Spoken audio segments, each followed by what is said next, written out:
A finales de diciembre de 2024, la justicia argentina sorprendió al abrir una causa contra Daniel Ortega, Rosario Murillo y más de una docena de funcionarios sandinistas por la comisión de crímenes de lesa humanidad en Nicaragua tras las protestas de abril de 2018. Al mismo tiempo, se giró una orden de captura internacional contra ellos. Pero ¿qué tanta efectividad puede tener esta causa abierta en Argentina? ¿O si será posible apresar a la pareja presidencial que cada vez se atornilla más en el poder? Conversamos sobre eso con el fiscal argentino Eduardo Tayano, el encargado de acusar a los cabecillas de la represión en Nicaragua. Tayano tiene una destacada trayectoria. A lo largo de su carrera ha estado al frente de investigaciones de alto perfil como las pesquisas sobre la muerte del fiscal Alberto Nisman, quien fue encontrado sin vida en su apartamento en 2015 tras denunciar a la entonces presidenta Cristina Fernández de Kirchner. Y recientemente, en este mes, en febrero, asumió las investigaciones por las denuncias relacionadas a Javier Milei sobre un presunto esquema de estafa de criptomonedas. El fiscal visitó Costa Rica para asistir a un foro organizado por la Unidad de Defensa Jurídica sobre la Justicia Universal y conversó con Divergente. Esto fue lo que nos dijo.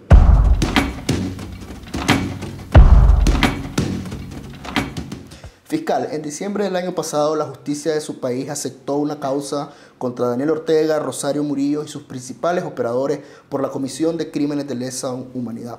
Eso ha causado muchas expectativas en nuestro país, pero a la vez mucha suspicacia por la efectividad que pueda tener este proceso. Para empezar, ¿en qué etapa se encuentra el caso actualmente? Es decir, yo le voy a explicar un poco cómo es el proceso penal argentino. Es un proceso que no es acusatorio puro, sino que es un proceso que es procesal mixto, es decir, la causa ingresa en un juzgado, uno está de turno en ese juzgado y se corre la vista a la fiscalía. La fiscalía revisa si eso es o no delito y hace lo que se llama requerimiento de instrucción, para el cual se establece quiénes son los autores, si los tiene, cuáles son los hechos, cómo es la prueba y cómo se diligencia la prueba. El juez tiene dos opciones, una, recibir ese requerimiento y instruir la causa a él y hacer toda la prueba y nosotros agregar prueba, y si no puede delegar la instrucción en el fiscal directamente. En este caso fue una cosa más híbrida, que fue lo siguiente, es decir, tanto el juez como nosotros hicimos prueba conjunta para llegar a donde llegamos ahora, que yo le explico cómo es. Las querellas fueron incorporar nuevas denuncias, para los cuales se hicieron varios requerimientos de instrucción. En ese momento, bueno, se hizo de todo eso, se usó una prueba documental con toda la información de los organismos internacionales, todos los documentos que nos aportaban las querellas, y también se tomaron declaraciones testimoniales vía Zoom, de muchas personas que estaban acá o estaban en otros lugares que no estaban en Argentina. Una vez que se hizo eso, se recopiló toda la prueba que hizo el juez y hicimos nosotros, se llegó a lo que se llama una declaración indagatoria, que es en realidad el derecho de defensa que tiene la persona imputada frente al juez. Entonces nosotros pedimos esa indagatoria, que fue con varias presentaciones, hicimos la última, hicimos la declaración indagatoria, por lo tanto el juez dijo que sí, que había prueba suficiente, y nosotros, así, luego de solicitudes efectuadas por la Fiscalía el 24 de noviembre y por la querella, el juez dijo que se resolvió el 30 de diciembre, o sea, como usted dijo, de convocar a hacer la declaración indagatoria de 15 personas del gobierno de Ortega y de librar de orden de detención internacional y solicitar la extradición de cada uno de ellos.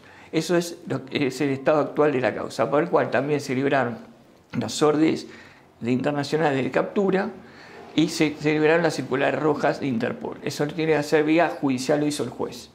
Eso es el estado en que se encuentra actualmente la causa. Ahora, antes de llegar al tema de la orden de captura, sí, es decir, cuando usted dice que hay indagatoria, ¿ustedes han tenido alguna respuesta por parte de los acusados o del gobierno de Daniel Ortega y Rosario Murillo? Eso no tuvimos ninguna respuesta, es decir, eso es, a ver cómo le explico, internacionalmente es una orden de captura internacional por el cual no le permite a Ortega y a los 15 personas estas imputadas irse de Nicaragua porque tiene una orden de captura internacional. Por lo tanto, si viaja a otros países, se lo puede detener, traer y extraditar a la Argentina. Eso es lo que puede pasar o no, pero si no viaja a ningún lado es muy difícil. Usted mencionaba al Interpol, es decir, se ha girado, el juez giró esta orden, pero Interpol ya, digamos, giró o activar una alerta roja para detener a Daniel Ortega. No, lo que pasa es que Interpol, con fecha 3 de enero, 4 de enero, pidió información al juez para poder girar esa alerta roja para más adelante. O sea, pidió toda la información para después pedirle a Interpol que lo haga. O sea que está en proceso. Está en proceso, en trámite. Esa sería. Ahora, ¿qué posibilidades reales hay de detener a digamos, a Daniel Ortega, que apenas viaja a Cuba, apenas viaja a Venezuela? Y bueno, eso ahí ya es imposible, diría yo, si no viaja a otro país. Y claro, digamos, esto también pondría a prueba a la comunidad internacional en el sentido de que Ortega llegara a viajar a otro país. O sea, mi pregunta es, ¿estaría otro país obligado a detener si Interpol gira esta orden? En caso de que si Interpol hace lugar a esa alerta roja, como digo, o sea, si considera que puede hacer lugar a esa alerta roja, si viaje a otro país que no sean esos países, podría Interpol interpretar de que se puede detener con fines de extradición. ¿Y ustedes creen que Interpol active esta alerta roja? Y eso no depende de nosotros, sino es algo internacional que a nosotros, la verdad, que nos supera judicialmente eso. ¿Cuáles son las expectativas realistas de este proceso? En el sentido que Mira, si Ortega y Murillo van a lograr ser juzgados, o se va a volver un ejercicio de memoria histórica en casos de justicia universal. Yo creo que lo importante de todo esto es que de alguna manera se ve acotada la función de Ortega no poder moverse en el resto del mundo. Eso es importante para nosotros, más allá de que sea una memoria histórica, como usted dice, de que se llegue a una justicia universal, siempre y cuando, como digo, si no se, digamos, no se traslada a otros lugares, si no va a ser muy imposible hacer eso. Ahora, Argentina, digamos, ya tiene experiencia en este tipo de casos, tuvieron el juicio de las juntas para la Junta Militar es otra cosa, pero también está también el tema de cuando juzgaron a Franco, es decir, es posible llevar al banquillo a los acusados Ortega y Murillo en el caso que sigan gobernando. Es decir, claro, sí, pero yo le explico, yo con la Fiscalía y con la Secretaria y un montón de personas hicimos el juicio que se llamó de ESMA, que era el Centro Clandestino de Detención de la Armada. Eso era distinto porque los imputados estaban en Argentina, las víctimas estaban en Argentina. Eso fue la continuación del juicio de la Junta, que tardamos casi 40 años y 10 años en que se llevara a juicio esta gente. Eso es completamente distinto a esto, completamente distinto. Es decir, allá la prueba estaba ahí y los imputados estaban ahí, estaban en Argentina. Este caso es internacional, completamente diferente. Sí, por eso me refería si tiene más parangón con lo que hicieron con el franquismo. Es decir, y mi pregunta es, si no hay voluntad política, al menos en Nicaragua o de la comunidad internacional, ¿es posible llevar al banquillo de Ortega y Murillo mientras ellos sigan gobernando? Y lo veo difícil, lo veo muy difícil. Soy sincero, lo veo muy difícil eso. Mientras siga gobernando y no viaje a otros países que no sean los de Cuba o eso, no creo que pueda pasar. Si usted mencionaba el tema de la causa, ¿cuáles son las principales argumentaciones que tiene esta causa para abrir este proceso contra Daniel Ortega y Rosario Murillo? La causa, yo le explico, como dije, se fueron juntando varias denuncias y en las querellas aportó mucha documentación y mucha denuncia de testigos importantes que habían sido exilados y habían sido torturados y demás. Y eso fue las pruebas importantes, son la creación de testimoniales y los informes de los medios internacionales, que aportaron toda la prueba necesaria para llevar a cabo la causa esta. Es decir, eso fue lo que nos basamos para poder hacer, y la aplicación de nuestra Constitución, que en el artículo 118 de nuestra Constitución prevé realizar la justicia universal. O sea, prevé que se puede juzgar, más allá que no está legislado en la Argentina, pero por la Constitución se prevé que esas violaciones de derechos humanos al derecho de gente. Por lo tanto, en eso nos basamos para iniciar, y en los tratados internacionales para iniciar esta causa. Usted lo ha mencionado de alguna manera, pero ¿cuáles serían, cree usted, los principales retos legales y sobre todo políticos que puede enfrentar este proceso que la justicia argentina está impulsando? Bueno, los retos legales que la justicia... El reto legal es tratar de que de alguna manera... no sé, se pueda cumplir con la extradición, pero eso lo veo muy complicado. O sea, el reto legal sería que alguna de estas personas, no digo Ortega, pero bueno, viaje el día de mañana y que insisto, con orden de Interpol, de alerta roja, y se lo detenga algún integrante de ese gobierno y se lo traiga, se lo extradite y se lo juzgue en Argentina.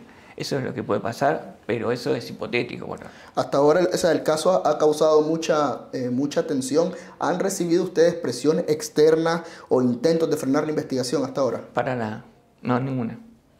Ahora, a nivel para las víctimas, o sea, ¿qué mensaje envía para las víctimas que por primera vez un país se decida a abrir una causa como esta? Bueno, para las víctimas yo creo que es importante porque abre un camino que no tenían antes, porque nunca el país lo había hecho, y es un camino importante para el día de mañana, es que se vaya consolidando y vaya viendo Ortega qué pasa con su gobierno y con sus abusos de todo tipo, ¿no es cierto? Si vaya más o menos controlando ese tipo de abusos. Me parece que es importante que fueron escuchadas por primera vez en un país, más allá de la cantidad de gente que se tomó declaración, y por supuesto quedó mucha gente sin declarar porque no podíamos tomar declaración a 2.000 víctimas, era imposible materialmente por nuestro trabajo. Se hizo todo lo posible para, de una manera, compaginar la prueba con víctimas y, como digo, documentos internacionales que nos sirven de base para esto. Yo creo que la víctima es importante porque es el primer caso que avanza sobre un gobierno. También hay que tener en cuenta que los gobiernos son soberanos, por lo tanto, cada soberanía de cada gobierno tiene sus cosas, no es tan fácil. ¿A ustedes esta causa o esta acusación que ustedes como Fiscalía han generado, la van a ampliar o la van a presentar así tal cual está? No, la vamos a ampliar tal cual está. No vamos a ampliar por ahora. ¿Y cuáles son los principales patrones represivos que identifican? Acá, de acuerdo a lo que la denuncia, hubo varias etapas. La etapa número 1, iniciada el mes de abril del 2018, consistió en un conjunto de acciones caracterizadas por la represión violenta de las manifestaciones con uso excesivo y arbitrario de la fuerza, obstrucción de la asistencia humanitaria a las personas heridas, detenciones arbitrarias y violencia contra periodistas y medios de comunicación. Esa fue una etapa. La etapa número 2, registrada aproximadamente en el mes de junio de 2018, consistió en un operativo de limpieza desplegado por agentes de la policía y grupos parapoliciales. La etapa número 3, registrada en el mes de agosto de 2018, consistente en la criminalización selectiva, la obstrucción del derecho al debido proceso y la violación de derechos de las personas privadas de su libertad. La etapa número 4, registrada aproximadamente desde el mes de noviembre de 2018, consistió en el incremento de actos de agresión y hostigamiento de la detención y judicialización, expulsión de personas naturalizadas o residentes, participantes en protesta y adopción de normas que restringen los derechos.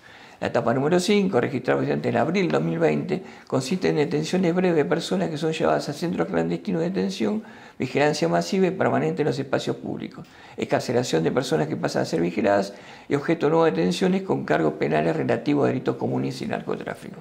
Etapa número 6, consolidada a lo largo del año 2021, implicó la práctica de privar libertad bajo cargos fundamentados en el marco jurídico creado a candidatos presidenciales con oportunidades electorales de disputar el poder al matrimonio Ortega-Murillo. Esas fueron las etapas básicas que tomamos de acuerdo a la documentación aportada por las querellas y por todos los organismos internacionales. Ahora, una última pregunta. Sí. La justicia argentina, digamos, es pionera en esto. En el caso de Nicaragua, y está sola. ¿Existe la posibilidad que otras instancias internacionales, no sé, como la Corte Penal Internacional, intervengan en el caso a pesar que Nicaragua no es suscriptora del Estatuto de Roma? Yo creo que eso me parece que la Corte Penal Internacional no creo que pueda intervenir en esto porque precisamente lo que usted dice, Nicaragua no ratifica el Tratado de Roma. O sea, me parece muy difícil eso. Ahora, usted dice que usted ha estado involucrado en grandes causas argentinas. ¿Qué mueve a la justicia argentina para abrir, digamos, un proceso de justicia universal en un país que está tan largo? Pero además, no sé si se identifican ustedes como argentinos sobre su historia, lo que ha sucedido en Nicaragua. Yo creo que, nos tocó trabajar en causas de abusos de la dictadura, que en el caso que le conté ya, el Centro Clandestino de Detención ESMA. En nuestra Fiscalía, que tenemos un compromiso con los derechos humanos, todo el equipo de trabajo, es lo que nos llevó, viendo la dictadura de la Argentina y lo que pasó y todo lo que derivó en eso, nos llevó a iniciar este tipo de proceso.